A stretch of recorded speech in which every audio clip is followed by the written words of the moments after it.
ऐसा लगा कि ईरान नहीं जाना चाहता, कभी लगा अमेरिका नहीं आना चाहता, कभी लगा डोनाल्ड ट्रंप ने कुछ कह दिया, कभी लगा कि ईरान ने कुछ कह दिया। और यही होते होते कई बार शहबाज शरीफ साहब ने जो है अपना सामान पैक किया और उसके बाद उसको अनपैक किया, इसलिए कि बार बार कहा जा रहा था कि जाना है स्विट्जरलैंड, फिर कहा जाते थे नहीं जा रहे स्विट्जरलैंड। अमेरिका और ईरान के बीच लंबे समय से चले आ रहे तनाव को कम करने और हाल में हुए समझौते को जमीन पर लागू करने के उद्देश्य से आज स्विट्जरलैंड में शांति वार्ता शुरू होने जा। पाकिस्तानी कौम घबरा जाती है क्योंकि जितना अर्दली और उसका मालिक अपने मालिकों से बगलगीर होंगे, पाकिस्तानी अवाम का उतना ज्यादा कचूमर निकलेगा। ये रेसिपी फॉर डिजास्टर है। इस वक्त CNN बार बार जो है वो JD वैंस और हमारे शहबाज शरीफ साहब की जफ्फी को बार बार वो रिपीट कर रहा है, बार बार। और मुझे फिर जफ्फी याद आई विश्व गुरु की वहां से, और विश्व गुरु की अभी जो भीगी बिल्ली की तरह, जिस तरह विश्व गुरु के हाथ कांप रहे थे और जिस तरह पाकिस्तान की तरफ से कहा गया कि जी हमने ये लड़ाई रुकवा दी है, उसके बाद MOU साइन हुआ, बहुत कुछ होता रहा इस बीच में, और फिर ये लगा कि जी सब लोग जो है वो स्विट्जरलैंड पहुंचेंगे और वहां पर एक जगह पे पहुंच गए। स्विट्जरलैंड में जो है ये तमाम कंट्रीज यानी कि पाकिस्तान, अमेरिका, ईरान और शायद कतर भी जो है वो इन लोगों की आपस में मीटिंग होगी और फिर ये फैसला किया जाएगा कि स्ट्रेट ऑफ हॉर्मुज के ऊपर कंट्रोल किसका होना है और ये जो सीजफायर हुआ है ये कितने अरसे चलने वाला है। खैर अभी इस सिलसिले में बात हो ही रही थी कि ऐसा लगा कि ईरान नहीं जाना चाहता, कभी लगा अमेरिका नहीं आना चाहता, कभी लगा डोनाल्ड ट्रंप ने कुछ कह दिया, कभी लगा कि ईरान ने कुछ कह दिया। और यही होते होते कई बार शहबाज शरीफ साहब ने जो है अपना सामान पैक किया और उसके बाद उसको अनपैक किया, इसलिए कि बार बार कहा जा रहा था कि जाना है स्विट्जरलैंड, फिर कहा जाते थे नहीं जा रहे स्विट्जरलैंड। हमारे यहाँ से जी मीडिया टीम यानी कि जो भाई लोग की और गवर्नमेंट की फेवरेट मीडिया टीम थी, उनको भी भेज दिया गया कि ठीक है तुम लोग जाओ वहां जाकर, इतनी गर्मी में कहाँ यहाँ पे बैठकर सर के ऊपर जो पकौड़े तल रहे हो,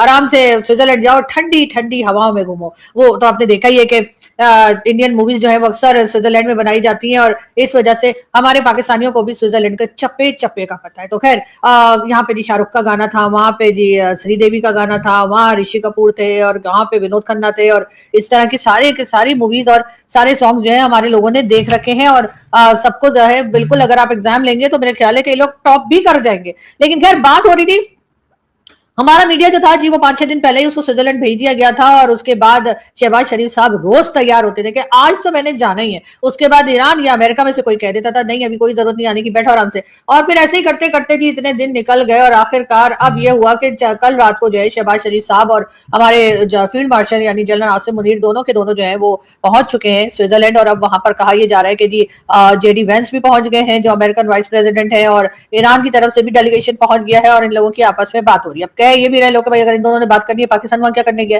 क्या आपने चाय सर्व करनी है या आपने क्या करना है? अरे भाई हम इसलिए गए हैं कि अगर हम ना गए होते तो ये दोनों डायलॉग ही करते रह जाते हैं। अब हम पहुंचे हैं तो यकीनन दोनों एक दूसरे के कान के नीचे किक लगाएंगे, ईरान भी और साथ ही अमेरिका भी। और उसके बाद जाहिर है कि ये जो 60 डेज का सीजफायर हुआ है वो हमारी वजह से ही हुआ, इसलिए कि डोनाल्ड ट्रंप को हमारी जरूरत थी। डोनाल्ड ट्रंप ने जो है वो पाकिस्तान को कहा कि जी आप जो है वो ये कहिए कि जी आप लोग चाहते हैं कि ये सीजफायर हो और इस तरह से डोनाल्ड ट्रंप को थोड़ा टाइम मिल जाए और वो अपना कुछ फेस सेविंग वगैरह ढूंढ ले। अभी आज वैसे डोनाल्ड ट्रंप ने ये भी कहा है कि उन्हें पाकिस्तान बहुत पसंद है, उन्होंने ये भी कहा है कि ही लव्स पाकिस्तान। अब डोनाल्ड ट्रंप जिस तरह की बातें कर रहे हैं उससे तो मुझे कुछ और ही खतरे की बू आ रही है। मुझे लग रहा है कि कुछ ना कुछ गड़बड़ होने वाली है, इसलिए कि कहते हैं ना जब कोई बहुत ज्यादा तारीफें शुरू कर दे, यहाँ तक कि आप अपने किसी दोस्त की भी या अपने किसी फैमिली मेंबर की या दोस्त की किसी दूसरे के सामने जब बहुत ज्यादा तारीफें कर देते हैं ना, उसी टाइम उसने कोई ना कोई पुट्ठी हरकत करनी होती है और उसके बाद जो है ना वो जितनी आपने तारीफें की होती है ना उससे ज्यादा बाल्टी भर के आप गालियां निकाल रहे होते हैं। तो मुझे लगता है कि मेरे साथ तो कई बार ऐसा हुआ है, मेरे एक दो दोस्त ऐसे हैं जिनकी मैंने बहुत तारीफें की यहाँ से वहां तक, वहां से यहाँ तक, उसके बाद उन लोगों ने जो किया उसके बाद मैं अभी तक मौका ढूंढ रही हूँ, जिस दिन मिलेंगे उस दिन 100 जूते मारूंगी और एक गिनूंगी। लेकिन बात सारी है कि अभी डोनाल्ड ट्रंप जो है उनकी बात में कर रही थी मैं, आप लोग भी कहां से कहां निकाल देते हैं जी। डोनाल्ड ट्रंप जो है वो जी पाकिस्तान की तारीफें करे जा रहे हैं। उन्होंने तो ये तक कह दिया कि उन्हें पाकिस्तान से मोहब्बत है, उन्हें पाकिस्तान से बहुत प्यार है और जी आई लव पाकिस्तान, और इस तरह की बातें जो है वो डोनाल्ड ट्रंप कर रहे हैं। और मुझे ऐसा लग रहा है कि अब कोई बड़ी गड़बड़ होने वाली है। जो डोनाल्ड ट्रंप ने कहा है और उसके बाद जो कुछ होगा वो यकीनन हम लोगों से सहा नहीं जाएगा। तो इसलिए सब लोग अपनी सीट बेल्ट बांध लीजिए, इसलिए कि डोनाल्ड ट्रंप किसी वक्त भी कुछ भी बोलने वाले। अमेरिका और ईरान के बीच लंबे समय से चले आ रहे तनाव को कम करने और हाल में हुए समझौते को जमीन पर लागू करने के उद्देश्य से आज स्विट्जरलैंड में शांति वार्ता शुरू होने जा रही है। इस वार्ता में हिस्सा लेने के लिए अमेरिका के उपराष्ट्रपति JD वैंस खुद स्विट्जरलैंड पहुंचे हैं। उनके साथ राष्ट्रपति ट्रंप के दामाद जेरेड कुशनर और विशेष दूत स्टीव विटकॉफ जैसे प्रमुख रणनीतिक सलाहकार मौजूद हैं, जो इस वार्ता को राजनीतिक और कूटनीतिक दोनों स्तर पर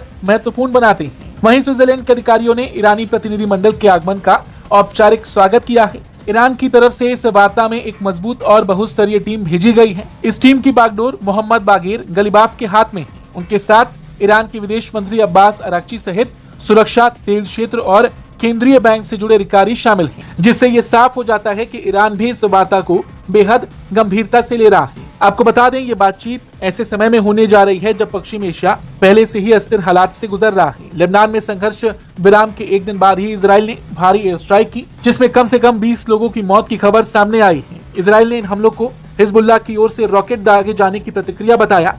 इस पूरे घटनाक्रम ने पूरे क्षेत्र में तनाव और बढ़ा दिया है, जिससे शांति वार्ता की अहमियत और अधिक बढ़ जाती है। वहीं इस बीच अमेरिकी राष्ट्रपति डोनाल्ड ट्रंप ने भी social media platform truth social पर एक बयान जारी किया और घोषणा की कि 60 दिनों के संभावित सीज फायर के दौरान स्ट्रेट ऑफ होर्मुज से गुजरने वाले जहाजों पर कोई टोल नहीं लगाया जाएगा। हालांकि ट्रंप ने यह भी साफ किया कि यदि तय समय सीमा में अंतिम शांति समझौता नहीं होता तो अमेरिका अपनी सेवाओं और सुरक्षा व्यवस्था के बदले टोल वसूल कर सकता है।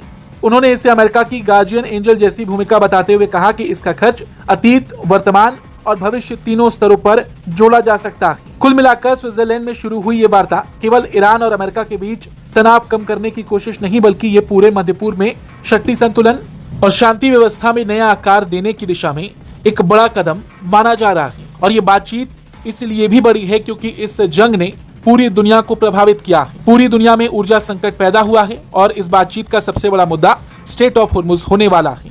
देखना ये होगा कि इस बातचीत से क्या कुछ निकलकर सामने आता है। नाज़िर आते हैं, पाकिस्तानी कौम घबरा जाती है क्योंकि जितना अर्दली और उसका मालिक अपने मालिकों से बगलगीर होंगे, पाकिस्तानी अवाम का उतना ज्यादा कचूमर निकलेगा। ये रेसिपी फॉर डिजास्टर है पाकिस्तानी अवाम के लिए। मेरे पाकिस्तानियों, ईरानी वफ्द जिनीवा पहुंचा तो वो मुलाकातें कर रहा है स्विट्जरलैंड की वजारत खारजा से और इंपॉर्टेंट लोगों से। पाकिस्तानी वफ्द जो है वो पहुंचता है और सबसे पहली हाजिरी वो देते हैं अमरीकी वफ्द के सामने। ये वीडियो जारी होती है जिसमें ये आपको नजर आ रहा है कि ये खड़े हैं माशाल्लाह अर्दली सरकार, और ये देखें जरा, ये बगलगीर हो रहे हैं, क्या बात है। और इसके बाद आपको नजर आएगा, ये वैसे तो ऑडियो के साथ है, इसमें बड़ी प्रेजेंट्रीज जो हैं वो हुई हैं। ये देखें, अब शहबाज बड़ा हल्का सा मिला है जैरेड कुशनर को। मैंने आपको ये चीज दिखानी है, असल में आपने जैरेड कुशनर के साथ शहबाज का बगलगीर होना देखना है। दोबारा देखें, ये देखें, ये पूरा सही गले नहीं मिले, बस जैसे नहीं होता वो रस्मी सा, लेकिन अब आपने चेक करना है कि ये देखें जरा, ये स्टीव विटकॉफ से कितना लंबी जप्फी, और फिर आप जैरेड कुशनर से देखिएगा, ये देखें सीधा कोई हिचकिचा, वो ये देखें, कमर पे थपकियां, क्या ये देखें एक और थपकी। ये मैं क्यों आपको बता रहा हूं, ये बहुत इंपॉर्टेंट है। जैरेड कुशनर के बारे में ये कहा जा रहा है कि एप्स्टीन के बाद अगला एप्स्टीन ये है। कहने का ये मतलब नहीं है कि सिर्फ मामला उस तरफ ही है या गलत कामों का है या वीडियोस का है, बल्कि मामला ये है कि इसकी पहुंच उस लेवल की है। डायरेक्ट लिंक नेतन्याहू से है। ट्रंप का दामाद होना एक अच्छी चीज है, आपके ताल्लुकात हैं, लेकिन गले लगते हुए शहबाज थोड़ा सा दूर रह रहा है। और देखिए, बॉडी लैंग्वेज जो है ना वो स्टडी की जाती है, पूरी दुनिया में बॉडी लैंग्वेज स्टडी की जाती है। हम लोग क्योंकि इतनी गहराई से सोचने के आदी नहीं है, तो हम सुपरफिशियल सी चीजें देखते हैं कि जी बस मिल ली है ना, बहुत मुलाकात होगी, लेकिन आपको थोड़ा गहराई में जाना पड़ता है। बड़ा मैसेज है इसमें कि अर्दली के साथ ताल्लुक कैसा है, बल्कि मैं आपको चाहता हूं कि आप ये ऑडियो सुने।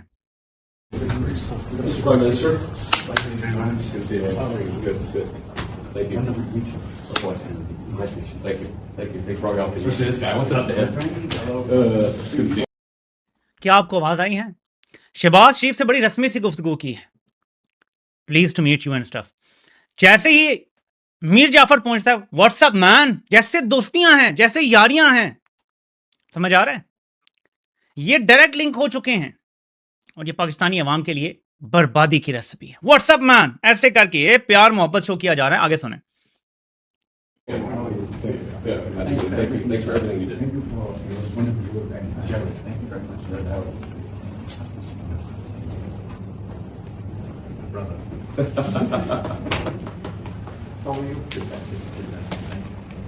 That was a trip. 1, 2, and make it good. Yes. Shots spent 9. Yes. It was a little rapid. I think the reporters. So Shahbaz से फॉर्मल तरीके से और मीर जाफर से सब बड़े अच्छे तरीके से बगलगीर हो रहे हैं। ये पाकिस्तान के मुस्तकबिल आने वाले दिनों का नक्शा है जो आपको इस एक वीडियो में नजर आ रहा है। प्लीज इसको ब्रेक डाउन करके समझने की कोशिश करें। पाकिस्तान में अगर हमें यह लगता है कि कोई मौजज़ा होगा अचानक और जमहूरियत बहाल हो जाएगी, इमरान खान को रिहा कर दिया जाएगा और सब कुछ जो है वो ठीक हो जाएगा, तो ये इतनी आसानी से नहीं होने वाला। अगर ईरान अमेरिका और इसराइल को शिकस्त दे सकता है तो पाकिस्तानी अवाम क्यों नहीं जर्नैलों को शिकस्त दे सकते? इतने भी हम गए गुजरे नहीं हैं, इस पर हमें सोचना चाहिए। बहरहाल जो खबरें हैं असल में वो ये हैं कि ईरान टोटली रिलाई कर रहा है कतर पे, ये है असल खबर। और पाकिस्तान के जरिए क्योंकि अब पैगामात देने की जरूरत नहीं रही तो पाकिस्तान वहां पे बिठाया गया है या बैठा है जो अमेरिका की खिदमत की है इस सारे काम के। इस वक्त CNN बार बार जो है वो JD वैंस और हमारे शहबाज शरीफ साहब की जफी को बार बार वो रिपीट कर रहा है, बार बार। और मुझे फिर जफी याद आई विश्व गुरु की वहां से, और विश्व गुरु की अभी जो भीगी बिल्ली की तरह, जिस तरह विश्व गुरु के हाथ कांप रहे थे और जिस तरह प्रेसिडेंट ट्रंप ने उनको पूरी दुनिया के सामने एक मजाक बनाया उनका, जिस तरीके कहा कि ये शक्ल से कुछ नजर आता है, इसकी हकीकत कुछ और है, किलर है। अब पता नहीं वो किलर किस तरह, उन्होंने शायद गुजरात की तरफ है। अल्टीमेटली विश्व गुरु की सबसे बड़ी वारदात जो उनकी लैंडमार्क है वो तो गुजरात के मुसलमानों को मारना था, उसको बार बार याद आया। और आज जो इस वक्त दुनिया में अगर देखा जाए तो चीमा साहब मैं हैरान हूं कि दुनिया का हर जरीदा, हर चैनल बार बार जो है वो पाकिस्तान का जिक्र कर रहा है, बल्कि पाकिस्तान इस डायलॉग का हिस्सा है। मैं आज सुबह उठा हूं तो जब तैयारी कर रहा था तो उसमें सबसे ज्यादा जो मुफस्सर और तफसीर से जिसने इस सारी चीज को कवर किया वो अल जजीरा था। अब अल जजीरा के मुताबिक सबसे बड़ी बात तो ये है कि उनकी शायद सुर्खियों में था कि ईरान की डील शायद बेहतर नहीं है, लेकिन अमेरिकन अवाम ये चाहते थे। अब दूसरी जो की बात उन्होंने की कि 60 दिन इतने ज्यादा इंपॉर्टेंट क्रूशल होंगे कि इसी तरह की डील को नेगोशिएट करने के लिए ओबामा को 597 दिन लगे थे। ये बड़ी बात है। फिर उन्होंने कहा तेहरान चाहता है कि अमेरिका इसराइल के ऊपर प्रेशर डाले। फिर उसके बाद जो सबसे बड़ी बात है, मैं इस पे अगले साइड पे जाता हूं, बताना चाहूंगा कि इस डील के अंदर कौन कौन लोग मौजूद हैं। इस डील के अंदर अमेरिका की तरफ से JD वैंस है, जेरेड कुशनर है, स्टीव विटकॉफ है, पाकिस्तानी प्राइम मिनिस्टर है दूसरी तरफ से एज ए मीडिएटर, और फील्ड मार्शल सैयद आसिम मुनीर साहब हैं। फिर कतर की तरफ से उनके प्राइम मिनिस्टर अल-थानी भी मौजूद है। अब उसमें 3 चीजों के ऊपर जोर दिया जाएगा, लेबनान की सिचुएशन पे, न्यूक्लियर प्रोग्राम पे और आबनाए हरमुज के ऊपर। ये 3 उनकी चीजें। शीमा साहब दर हकीकत अगर देखा जाए तो इजराइल ने अपना पूरा जोर लगाया है कि इस किसी ना किसी तरीके से इन डायलॉग को डीरेल किया जा सके, ये डायलॉग रुके। लेकिन मैं समझता हूं आज भी मैं एक दफा फिर क्रेडिट देना चाहूंगा पाकिस्तानी एडमिनिस्ट्रेशन को। मोहसिन नकवी साहब जाके तेहरान बैठे रहे, कन्विंस करते रहे कि ये इजराइल की साजिश है, इनको कामयाब ना होने दिया जाए, और उसमें कामयाब हुए। तो my hat off to Pakistan, मुबारकबाद टू पाकिस्तान। और हमारे पड़ोस के विश्व गुरु जो है वो भी भूखलाहट का निशानी, वो बताता हूं वो क्या हो गया। एक घिनौनी साजिश की उन्होंने, एक और उन्होंने एक ताने बाने जोड़े, और टेररिज्म को सपोर्ट करने की जो दाग लगाते थे, बात करते थे हमेशा पाकिस्तान पे, आज खुद ही कर रहे हैं। अब जो उनका बच्चा है तालिबान, उन्होंने पाकिस्तान के ऊपर एक ड्रोन, कबूतर टाइप का ड्रोन छोड़ा, लेकिन सुर्खी बनाई कि हम दाइश खुरासान जो कि पाकिस्तान के अंदर मौजूद है उसके ऊपर हमला कर रहे हैं। लेकिन वो भी मार गिराया गया, उसमें कामयाब नहीं हुए। लेकिन यह है कि इस वक्त जो ट्राइका मैंने आपको कहा था हमेशा, वो ट्राइका जो आखिरी सांस ले रहा है, दुनिया रिजेक्ट कर चुकी है। ट्राइका इजराइल का है, भारत का है और तालिबान का है। मैंने कहा था इजराइल इनको इंटेलिजेंस प्रोवाइड करता है, पैसे भारत देता है, ट्रेनिंग भारत देता है, डिलीवर तालिबान करते हैं, मार्केटिंग मेरे अच्छे घरों के हमारा बच्चे वो करते हैं, BLA करती है डिलीवर, PTI करती है, और अब एक जॉइंट एक्शन कमेटी है जो इन सब का मजमूआ है, TLP को भी शामिल कर ले उसमें। तो हमारे अच्छे घरों के हमारा बच्चे मार्केटिंग करते हैं, भारत से गाइडलाइन लेते हैं, उनकी लाइन को टो करते हैं। स्विट्जरलैंड के दोस्तों के स्टॉक में जो हो रहा है वो असल में एक डिप्लोमेटिक टाइट वाक है। अमेरिका, ईरान, पाकिस्तान और कतर वहां बैठ कर जो दोस्तों ये 4 पार्टी शांति वार्ता कर रहे हैं, उसके हिसाब से दोस्तों सबसे पहले ये एक रीजनल सर्वाइवल का अमेरिका के लिए टेंशन ये है कि अगर ईरान ने हरमुज जल संधि स्टेट ऑफ हरमुज को ब्लॉक किया तो ग्लोबल ऑयल सप्लाई रुक जाएगी, जिससे अमेरिका के अंदर महंगाई दोस्तों आसमान छू जाएगी। और JD वैंस के लिए दोस्तों ये एक पॉलिटिकल डिजास्टर होगा। इसीलिए वहां उनके साथ जेड कुशनर और स्टीव विटकॉफ जैसे लोग हैं जो डील्स करवाने में तो एक्सपर्ट माने जा रहे हैं। अब बात यह है कि दोस्तों पाकिस्तान की बेटी जहां जाते हैं वहां पे अपना करवाते हैं। देखो इंटरनेशनल डिप्लोमेसी में एक रूल होता है, जिसकी पॉकेट में पैसा हो, जिसके पास मिलिट्री पावर होती है, उसी की बात सुनी जाती है। पाकिस्तान वहां बैठकर शांति की बड़ी बड़ी बातें तो कर रहा है, और दुनिया को पता है कि उनकी अपनी औकात क्या है। उनका वहां होना सिर्फ एक फॉर्मेलिटी है। ईरान को पाकिस्तान की जरूरत सिर्फ एक जियोग्राफिकल ब्रिज के लिए है, और अमेरिका वहां उनके लिए इसलिए बैठने दिया है क्योंकि वो चाहता है कि पाकिस्तान अपनी जमीन का इस्तेमाल ईरान के खिलाफ होने से रोके। सच तो ये है कि पाकिस्तान वहाँ मीडिएटर नहीं बल्कि एक दोस्तों वाइस राइटर है दोस्तों। जब शहबाज शरीफ या वहाँ के नेता वहाँ कुछ बोलते हैं तो बड़े देश उससे ज़्यादा सीरियस नहीं लेते। उनकी बेइज्जती का लेवल यह है कि बैठ कर दोस्तों उन्हें सिर्फ तभी पूछा जाता है जब कोई छोटा मोटा लॉजिस्टिक संभालना हो, या बस वहाँ अपनी रिलेवेंस या ढूंढ कर बात करना हो, दुनिया को लगे कि अभी भी गेम में है कुछ। जबकि रियलिटी ये थी कि कतर अपने पैसे डाल कर एक संतुलित बना रहा है और पाकिस्तान बस वहाँ साइड रोल उसको प्ले कर रहा है। ईरान की तरफ से गालिबाफ और अगरची का स्टैंड बहुत क्लियर है कि टेंशन हटवाना चाहते हैं, लेकिन अपनी प्रॉक्सी बाहर और भेजने को तैयार नहीं है। जेडी कैंडिडेट वहाँ टफ लव वाला है, बातचीत भी कर रहे हैं और शांति से धमकी भी दे रहे हैं कि अगर कुछ गड़बड़ हुई तो रिजल्ट बुलाओ। दोस्तों ये मीटिंग एक टेम्पोररी बस बंद ऐड है तो समझो, सब वहाँ इसलिए है क्योंकि किसी को अभी भी बड़ा यूज अफोर्ड नहीं करता। पाकिस्तान वहाँ सिर्फ एक्स्ट्रा है, जिसका होना या ना होना कोई बड़ी बात नहीं है, कोई आउटकम नहीं निकलने वाला। ये पूरी बैठक बस एक इमेजेस सेविंग एक्सरसाइज है, जहाँ हर कोई अपनी कुर्सी बचाने में लगा हुआ है। जो असली पावर गेम है वो अभी भी दोस्तों वाशिंगटन और तेहरान के बीच में फंसा हुआ है। दोस्तों वीडियो अच्छा लगा है, कमेंट कर लिए, बेल आइकन दबाइए।